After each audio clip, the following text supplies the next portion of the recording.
మరి కాంగ్రెస్ పార్టీ యొక్క పెద్దలు ఇవాళ ముఖ్యమంత్రిగా ఉన్న రేవంత్ రెడ్డి ఆ రోజు మల్కాజ్గిరి పార్లమెంట్ సభ్యుడిగా పిసిసి అధ్యక్షుడిగా ప్రగతి భవన్ అంటే ముఖ్యమంత్రి గారి అధికారిక నివాసం ప్రగతి భవన్ ని బాంబులతో పెట్టి పేల్చినా తప్పులేదు అన్నాడు.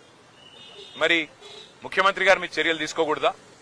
ఒక గౌరవ పార్లమెంట్ సభ్యుడిగా ఉంటూ పిసిసి అధ్యక్షుడిగా ఉంటూ బాంబులు పెట్టి ముఖ్యమంత్రి అధికారిక నివాసాన్ని పేల్చేయాలే అని మాట్లాడిన రేవంత్ రెడ్డి శిక్షకు అర్హుడు కాదా? చెంచల్గూడకు మళ్లీ తిరిగి రావడానికి అర్హుడు కాదా? అట్లాగే బండి సంజయ్ కేంద్ర మంత్రిగా ఈరోజు ఉన్నారు. ఆయన కూడా పార్లమెంట్ సభ్యుడిగా హైదరాబాద్ పాతనగరం మీద సర్జికల్ స్ట్రైక్ చేస్తాం అని మాట్లాడిన మాట మరి అది శిక్షార్హం కాదా? ఆయన మీద ఇవాళ బాల్కా సుమన్ మీద పెట్టిన సెక్షన్లు ఆయనకు వర్తించవా? అట్లాగే మిగతా కాంగ్రెస్ నాయకులు, ఒక మాజీ ఎమ్మెల్యే మైనంపల్లి హనుమంతరావు సిద్దిపేటలో మా హరీష్ రావు గారి క్యాంప్ కార్యాలయం మీద దాడి చేయించడమే కాకుండా పెట్రోల్ పోసి తగలబెడతా హరీష్ రావుని అనే మాట అది శిక్షార్హం కాదా? దానికి సెక్షన్లు వర్తించవా? వాళ్ళ జడ్చర్ల ఎమ్మెల్యే అనిరుద్ రెడ్డి అక్కడ ఉండే ఒక కంపెనీని పెట్రోల్ పోసి తగలబెడతా అంటే అక్కడ శిక్ష ఉండదా? అంటే కాంగ్రెస్ లో ఒక నీతి, మా సోదరుడు బాల్కా సుమన్ గారికి ఇంకో నీతా?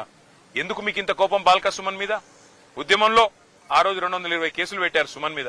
మళ్లీ చూస్తుంటే ఆ రికార్డు బద్దలు కొట్టాలన్న ప్రయత్నం ఏమైనా చేస్తున్నట్టు కనబడుతున్నది.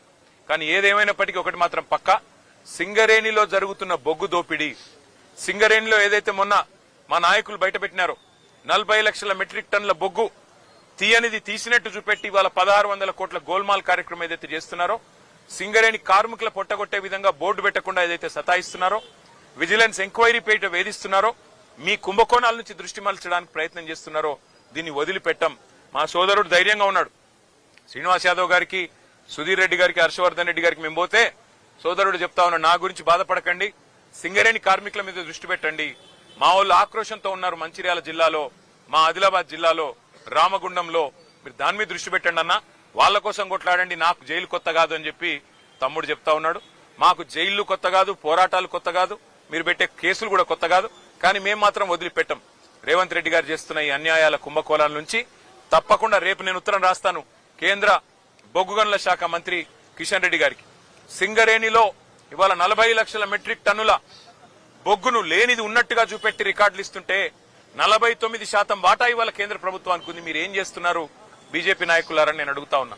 అట్లాగే కుంభకోణం జరుగుతుంటే ముఖ్యమంత్రి గమ్మునెందుకున్నాడు, ఆయనకేం అవసరం వచ్చిందని చెప్పి నేను అడుగుతా ఉన్నా. తప్పకుండా నిజం నిగ్గు తేలేదాకా మా సోదరుని కావాలంటే జైల్లో పెట్టుకోండి, ఇంకో వారం రోజులు ఎక్కువ పెట్టినా తను తయారుగానే ఉన్నాడు, మాకేం భయం లేదు. కానీ వదిలిపెట్టం.